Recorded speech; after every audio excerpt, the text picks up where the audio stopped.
Hello, and welcome to our presentation about the zone of proximal development, brought to you by Patricio González and Marquez.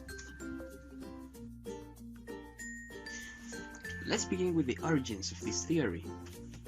It was first developed by the Soviet psychologist Lev Vygotsky, born on November 17th of 1896 and died June 11th of 1934. Vygotsky created the zone of proximal development to argue against the usage of tests to measure the intelligence of learners. Basically, Vygotsky stated that instead of measuring a learner's intelligence by what they know, they should examine their ability to solve problems both on their own and with the help of a teacher. This is how he came up with the idea of a zone of proximal development for every learner, and it responds to three aspects. First, what a student can learn on their own, what a student can learn with the help of a teacher, and finally, what a student cannot learn. The distance between the first two is the zone of proximal development. The zone of proximal development, from now on the CPD, is important because if we know the student's CPD, we can plan our classes better and also know what is the limit in what to teach for a certain group of students.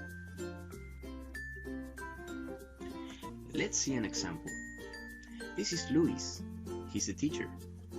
Last week, Luis was doing an activity for their students about connectors. On the activity, his students had to use the connectors they had learned before to fill the blank spaces of a story on a handout. They worked in groups. Now, most of the students managed to successfully complete the activity, always with the help of Luis, who was constantly asking questions like, "What's this? What's the meaning of this connector? Are you sure that's right?" These questions stimulated the learning process and finally allowed them to finish the activity. For these students, the activity was within the range of things the student can learn with the help of a teacher. This place right here.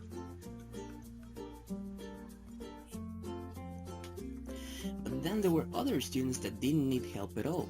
They figured out the activity very easily and finished way earlier than their classmates. For these students, the activity was within the range of things a student can learn on his own, right here.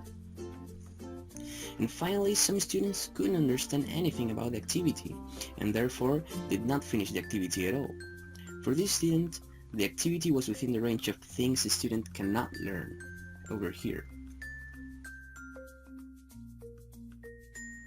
Now, what's the best situation for a student? That's right. According to this theory, our students should always be working on activities that are within their zone of proximal development, or things they can learn with the help of a teacher. Not here, and definitely not here. We don't want to teach something we know it's too easy for our students, but we don't want to teach them things that we know it's above their current level. So that's the zone of proximal development. We hope the explanation was clear enough. Thank you for watching.